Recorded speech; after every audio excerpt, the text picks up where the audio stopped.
Hello everyone, मैं Supriya Sonalika political science के इस क्लास में आप सभी का स्वागत करती हूँ।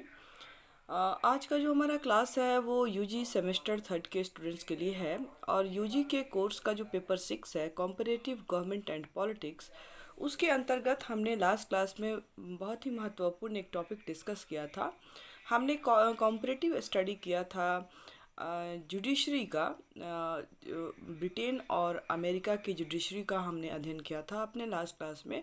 आज जो है हम लोग स्विट्ज़रलैंड और फ्रांस में जो न्यायपालिका जो है उसका फंक्शन, उसका स्ट्रक्चर क्या है, इसका अध्ययन आज की क्लास में हम लोग करेंगे। स्विट्ज़रलैंड की जो संघीय न्यायपालिका को संघीय न्यायाधिकरण या फेडरल ट्रिब्यूनल जो है कहा जाता है। संघीय न्यायाधिकरण की स्थापना 1848 में की गई थी और संघीय न्यायाधिकरण में 26 से 28 न्यायाधीश जो है वो एवं 11 से 13 वैकल्पिक न्यायाधीश जो है रहते हैं। और वर्तमान में जो संघीय न्यायाधिकरण में 26 न्यायाधीश हैं और 12 वैकल्पिक न्यायाधीशों का प्रावधान किया गया है। स्विट्ज़रलैंड के में अन्य देशों के विपरीत न्यायाधीशों को चुनने की जो है वो प्रथा है और न्यायाधीशों का चुनाव संघीय सभा के द्वारा, फेडरल असेंबली जो है वहाँ की के द्वारा किया जाता है।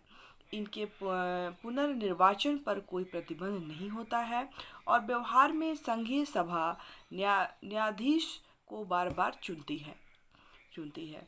संघीय न्यायाधिकरण के न्यायाधीशों का चुनाव जो है 9 वर्षों के लिए किया जाता है और न्यायाधीशों के लिए सेवानिवृत्ति की आयु जो है संविधान में निश्चित नहीं की गई है, लेकिन आमतौर पर 70 वर्ष की आयु पूरी होने के बाद न्यायाधीश जो है अपना त्यागपत्र दे देते हैं। ये एक कल्चर वहाँ पे डेवलप है। संघीय न्यायाधिकरण का मुख्य स्थान जो है वो स्विट्ज़रलैंड के लासेन नगर में है और जिन कैंटनों के न्यायाधीश होते हैं उन्हीं कैंटनों में इन्हें राजनीतिक अधिकार प्राप्त होते हैं। कार्यों को सुचारू रूप से चलाने के लिए संघीय न्यायाधिकरण को 3 भागों में बांटा गया है।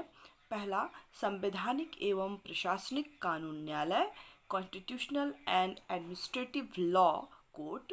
दूसरा, दीवानी कानून न्यायालय जिसको सिविल लॉ कोर्ट कहते हैं। और तीसरा, फौजदारी अपील न्यायालय जिसे क्रिमिनल अपीलेट कोर्ट कहते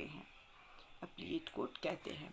तो ये 3 तरह के न्यायालय जो है वो उसको कार्यों को सुचारू रूप से चलाने के लिए इनको 3 भागों में विभाजित किया गया है। प्रत्येक विभाग में 3 से लेकर 9 तक न्यायाधीश जो है वो होते हैं और इन मुख्य विभागों के अतिरिक्त कुछ छोटे विभाग या चैम्बर्स होते हैं, जैसे कि ऋण एवं दिवालियापन से संबंधित चैम्बर, दोषारोपण से संबंधित चैम्बर। इनमें से प्रत्येक में 3 न्यायाधीश जो है वो कार्यरत होते हैं, काम करते हैं। स्विस संघीय न्यायाधिकरण को प्रारंभिक और तथा अपीलीय दोनों प्रकार के क्षेत्राधिकार जो हैं वो प्राप्त होते हैं। संघीय न्यायाधिकरण के प्रारंभिक क्षेत्राधिकार में दीवानी तथा फौजदारी दोनों तरह के मुकदमे जो हैं वो शामिल होते हैं और स्विस राजमंडल एवं कैंटनों के बीच के मुकदमे, राज्यमंडल और निगमों के बीच या निजी व्यक्तियों के बीच के मुकदमे की सुनवाई सीधे संघीय न्यायाधिकरण में सुने जाते हैं, लेकिन ऐसे मुकदमे में विवादित राशि 8,000 फ्रैंक से कम नहीं होनी चाहिए। और कैंटन जो होते हैं, कैंटनों एवं जो कम्यून्स हैं में नागरिकता संबंधी मुकदमे भी सीधे संघीय न्यायाधिकरण द्वारा ही चुने जाते हैं।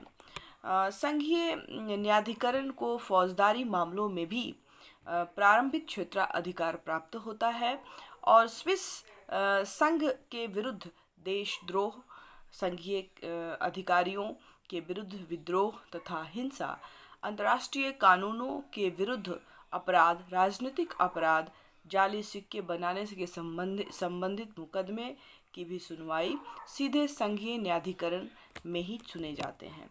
संघीय न्यायाधिकरण को अपीलीय क्षेत्राधिकार भी प्राप्त होता है। यह कैंटनों के न्यायालयों के निर्णय के विरुद्ध उन मुकदमों की अपील सुन सकता है जिसमें विवाद की राशि 4000 फ्रैंक से अधिक होती है। संघीय न्यायाधिकरण प्रशासनिक अभियोगों की भी सुनवाई करता है और सरकारी कर्मचारियों की कानूनी क्षमता, योग्यता या क्षेत्राधिकार से संबंधित विवाद, रेलवे प्रशासन से संबंधित मुकदमे, प्रशासनिक मामलों की सुनवाई तथा राज्य के कर्मचारियों तथा नागरिकों के बीच के विवादों की सुनवाई भी इसके द्वारा की जाती है। स्विस संघीय न्यायाधिकरण को आंशिक रूप से न्यायिक पुनर्विलोकन का अधिकार भी प्राप्त होता है, जैसा कि अमेरिका में प्राप्त है। तो वहाँ पूर्ण रूप से प्राप्त है, लेकिन यहाँ स्विस संघीय न्यायालय को जो है आंशिक रूप से न्यायिक पुनर्विलोकन की शक्ति का अधिकार प्राप्त होता है। और संघीय न्यायाधिकरण कैंटनों की विविध और कैंटनों की सरकार के कार्यों के आधार पर जांच कर सकता है। संविधान के प्रतिकूल समझे जाने पर उसे अवैध घोषित कर सकता है, लेकिन संघीय न्यायाधिकरण को संघीय कानूनों की संवैधानिकता की जांच का अधिकार प्राप्त नहीं होता है। तो ये है स्विस में जो संघीय न्यायपालिका है उसकी चर्चा हमने की कि किस तरह से वहाँ पे जो है स्विट्ज़रलैंड में जो न्यायपालिका है उसे संघीय न्यायाधिकरण या फेडरल ट्रिब्यूनल के नाम से हम जानते हैं, और जिसका गठन 1848 में हुआ है। और इसमें जो न्यायाधीशों की संख्या जो होती है वो 26 होती है और वैकल्पिक न्यायाधीशों की संख्या 12 हो सकती है।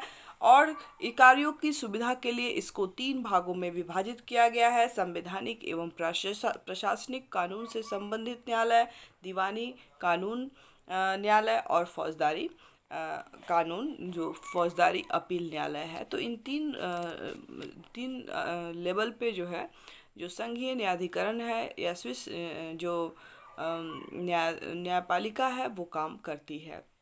इसके बाद हम देखेंगे कि फ्रांस में जो है वो किस तरह की न्यायपालिका की व्यवस्था की गई है।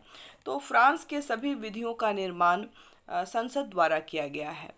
जैसा कि हम सभी जानते हैं, हमने इसके एग्जीक्यूटिव और लेजिस्लेचर का अध्ययन किया है। और फ्रांस में सभी विधियों का निर्माण संसद द्वारा किया जाता है। अन्य देशों के विपरीत फ्रांस में जो न्यायपालिका है को कार्यपालिका से स्वतंत्र नहीं किया गया है। बाकी देशों में जो है वो उसको स्वतंत्र किया गया है, लेकिन फ्रांस में जो है कार्यपालिका से न्यायपालिका को स्वतंत्र नहीं किया गया है और इसे एक प्रशासनिक अंग के रूप में माना जाता है या माना गया है। फ्रांस में न्यायिक कार्यों पर सरकारी वकील अर्थात पार्कवेट जिसको बोलते हैं का नियंत्रण रहता है, जो एडवोकेट जनरल के अंतर्गत कार्य करते हैं। फ्रांस में न्यायपालिका को न्यायिक पुनर्विलोकन का अधिकार नहीं है, अर्थात वह संसद द्वारा निर्मित विधियों या सरकारी आदेशों की संवैधानिकता की जांच नहीं कर सकती है। फ्रांस में न्यायाधीशों की नियुक्ति प्रतियोगिता परीक्षा के द्वारा होती है। उनके परिणामों के आधार पर उच्च न्यायिक परिषद है the high court council of judiciary के द्वारा कराई जाती है। और इस उच्च न्यायिक परिषद में राष्ट्रपति, कानून मंत्री तथा 4 न्यायाधीश एवं 2 वकील होते हैं। इस परिषद में फ्रांस में न्यायपालिका की एक महत्वपूर्ण विशेषता यह है कि 2 समांतर विधि और न्यायालय है। 2 समांतर विधि और न्यायालय है। एक साधारण न्यायालय है जो नागरिकों के विवादों का निर्णय करता है, और दूसरा प्रशासनिक न्यायालय है जो साधारण नागरिकों और सरकारी पदाधिकारियों के बीच उत्पन्न होने वाले विवादों का निपटारा करता है या उसको सुलझाता है। फ्रांस में 4 प्रकार के न्यायालयों की व्यवस्था की गई है, और इसमें जो पहला है वो है सामान्य न्यायालय, जिसको इंग्लिश में ऑर्डिनरी कोर्ट्स कहते हैं। दूसरा प्रशासनिक न्यायालय एडमिनिस्ट्रेटिव कोर्ट। तीसरा संवैधानिक न्यायालय या संवैधानिक परिषद जिसको कॉन्स्टिट्यूशनल काउंसिल कहते हैं। और चौथा उच्च न्यायिक परिषद जिसको the high court of judiciary कहते हैं। और पांचवा न्याय का उच्च न्यायालय जिसको the high court of judiciary भी कहते हैं। तो इस तरह से जो फ्रांस में जो न्यायिक व्यवस्था है, जो न्यायालय हैं वो 5 तरह के न्यायालय हैं। और सामान्य न्यायालय जो हैं के अंतर्गत श्रृंखलाबद्ध ढंग से कई न्यायालय आते हैं। जो पहला जो है सामान्य न्यायालय, उसके अंतर्गत बहुत सारे छोटे छोटे न्यायालय आते हैं। शांति न्यायाधीश के न्यायालय, जो court of the justice of the peace, इस सबसे निम्न स्तर के सामान्य न्यायालय हैं। फ्रांस के प्रत्येक कैंटन्स जो हैं में ऐसे न्यायालय होते हैं। जितने भी कैंटन्स, कितने भी राज्य फ्रांस में हैं, उसमें भी राज्यों में जो है इस तरह के न्यायालय, सामान्य ऑर्डिनरी कोर्ट्स की व्यवस्था की गई है। और इन न्यायालयों में एक न्यायाधीश होता है जो शांति न्यायाधीश, जस्टिस ऑफ द पीस के नाम से जाना जाता है या कहलाता है। ये न्यायालय दीवानी और फौजदारी दोनों प्रकार के विवादों का निर्णय करते हैं। शांति न्यायाधीश के न्यायालय के निर्णय के विरुद्ध अपील प्रारंभिक न्यायालयों में the court of the first instance में की जाती है। और इन न्यायालयों में 3 से लेकर 15 तक न्यायाधीश होते हैं। इन न्यायालयों के ऊपर अपील के प्रादेशिक न्यायालय कोर्ट ऑफ अपील्स होते हैं। फ्रांस में इस प्रकार के 27 न्यायालय हैं। यह न्यायालय प्रारंभिक न्यायालयों के दीवानी मामलों से संबंधित निर्णय के विरुद्ध अपील सुनता है। अपील के प्रादेशिक न्यायालय के ऊपर असाइज न्यायालय, द कोर्ट ऑफ असाइज होते हैं। इन ये न्यायालय जो होते हैं, इस न्यायालय का निर्णय अंतिम होता है। सामान्य न्यायालय ऑर्डिनरी कोर्ट के अंतर्गत सबसे ऊपर जो है वो विराम न्यायालय, कोर्ट ऑफ जो है विराम न्यायालय होता है। और इसमें 47 न्यायालय होते हैं और इसके 3 विभाग हैं एवं तीनों एक दूसरे से पृथक पृथक हैं। यह अपीलीय न्यायालय है। यह केवल कानून के प्रश्नों पर ही विचार करती है। फ्रांस में प्रशासनिक न्यायालयों की स्थापना 1970 में की गई थी। प्रशासनिक न्यायालय एडमिनिस्ट्रेटिव कोर्ट प्रशासनिक कानूनों को लागू करते हैं तथा प्रशासनिक अधिकारियों से संबंधित मुकदमे की सुनवाई करते हैं। प्रशासनिक न्यायालय के 2 स्तर होते हैं। पहला प्रादेशिक परिषद, द रीजनल कोर्ट्स। दूसरा राज्य परिषद जिसको द काउंसिल ऑफ स्टेट के नाम से जाना जाता है। फ्रांस में 23 प्रादेशिक परिषद हैं और ये परिषदें जो होती हैं वो निर्धारण संबंधी विवादों, सार्वजनिक निर्माण, स्थानीय निर्वाचन और ठेका भंग आदि प्रश्नों पर निर्णय देती है। इनके निर्णयों के विरुद्ध राज्य परिषद निर्णय देता है और राज्य परिषद फ्रांस का सर्वोच्च प्रशासनिक न्यायालय है। मतलब राज्य परिषद जो है वो फ्रांस का सर्वोच्च प्रशासनिक न्यायालय है। यह पेरिस में स्थित है और इसका अध्यक्ष फ्रांस का कानून मंत्री होता है। राज्य परिषद में कुल 149 सदस्य जो है वो होते हैं। फ्रांस में कानून की संवैधानिकता की जांच के लिए संवैधानिक परिषद जो है, कॉन्स्टिट्यूशनल काउंसिल जो है की स्थापना की गई है और इस परिषद में 9 सदस्य होते हैं जिनकी नियुक्ति 9 वर्षों के लिए की जाती है। फ्रांस में न्यायाधीशों की नियुक्ति करने एवं अन्य न्यायिक कार्यों को संपादन करने के लिए उच्च न्यायिक परिषद the high council of the judiciary की स्थापना की गई है और राष्ट्रपति इसके अध्यक्ष होते हैं। फ्रांस में राष्ट्रपति प्रधानमंत्री एवं अन्य मंत्रियों पर देशद्रोह के दोषारोपण की जांच करने के लिए न्याय का उच्च न्यायालय the high court of justice की स्थापना की गई है और इसके सदस्य को संसद के दोनों सदनों द्वारा समान संख्या में निर्वाचित किया जाता है। मतलब उसके जो सदस्य हैं, उसकी संसद के जो दोनों हाउस हैं दोनों हाउस में समान रूप से सदस्यों का निर्वाचन इसके लिए किया जाता है the high court of justice के अंतर्गत। और इसका मुख्य काम जो है, जो राष्ट्रपति, प्रधानमंत्री या अन्य मंत्रियों पर जो देशद्रोह का जो आरोप लगता है उसकी जांच करने का कार्य जो है वो ये the high court of justice वहाँ की करती है।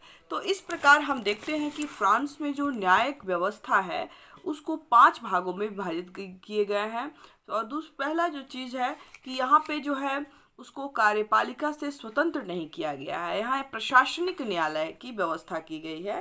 फ्रांस में जो है प्रशासनिक न्यायालय की व्यवस्था की गई है। और इनका जो चुनाव होता है वो प्रतियोगिता परीक्षा के माध्यम से होता है। और the court of high council of the court the high council of the judiciary जो होती है वो उसमें के सदस्य जो होते हैं वो ही जो है इनका इस प्रतियोगिता परीक्षा का आयोजन कराते हैं और उसके मतलब चुनते हैं। और इसको जो है 5 भागों में, जैसा कि मैंने बताया कि सामान्य कानून, प्रशासनिक कानून, संवैधानिक कानून, उच्च न्यायिक परिषद और न्याय का उच्च न्यायालय, इस तरह से 5 भागों में वहाँ के कोर्ट को डिवाइड किया गया है। और इस तरह से जो है वहाँ पे फ्रांस में जो है कि जो फ्रांस में जो न्यायपालिका है जो वर्क करती है वो अपना सारा काम जो है वो करती है। और इस कोर्ट के अंतर्गत बहुत सारे छोटे छोटे कोर्ट्स होते हैं जिसमें अलग अलग मामले जो है वो करती है। और इसमें सबसे जो निचले स्तर का कोर्ट जो है ऑर्डिनरी कोर्ट के अंतर्गत आता है। और सबसे जो बड़ा कोर्ट जो है, एक तरह से कहिए द हाई जो काउंसिल ऑफ जुडिशरी जो होता है, एक तरह से उसको हम कहते हैं। और यही जो है the high court of justice जो है, इसमें जो भी बड़े पदाधिकारियों के विरुद्ध देशद्रोह का अगर ये लगता है तो उसकी जांच करने की शक्ति जो है वो रखती है। तो इस तरह से हमने देखा कि शॉर्ट में इसको हमने समझने का कोशिश किया कि किस तरह से स्विट्ज़रलैंड और जो फ्रांस है उसमें न्यायपालिका काम करती है। और यह किस तरह से ब्रिटेन और अमेरिका के जो न्यायपालिका है उससे विभिन्न अलग है और अलग अलग शक्तियाँ उसको प्राप्त है। जब स्विट्ज़रलैंड में हमने देखा कि आंशिक रूप से न्यायिक पुनर्विलोकन की शक्ति प्राप्त है, जबकि जो फ्रांस में हमने देखा कि न्यायपालिका को न्यायिक पुनर्विलोकन की शक्ति प्राप्त नहीं है। ब्रिटेन में भी न्यायपालिका को न्यायिक पुनर्विलोकन की शक्ति प्राप्त नहीं है। अमेरिका में जहाँ सर्वोच्च न्यायालय सर्वोच्च शक्ति रखता है, वहीं जो हाउस ऑफ लॉर्ड्स है के नाम से जाना जाता है ब्रिटेन में। और फ्रांस में जो है वो प्रशासनिक न्यायालय है और स्विट्ज़रलैंड में जो है इसको फेडरल ट्रिब्यूनल के नाम से जाना जाता है। तो इस तरह से हमने इन 4 देशों का जो न्यायपालिका थी, जुडिशरी है, उसका अध्ययन किया और उसके कार्यों और उसके शक्तियों को समझने का संक्षेप में हमने प्रयास किया। आई होप आपको समझ में आया हो। आज का क्लास हमारा यहीं समाप्त होता है। बहुत जल्द हम नए टॉपिक के साथ मिलेंगे। तब तक के लिए घर में रहें, सुरक्षित रहें, पढ़ते रहें। Thank you all of you.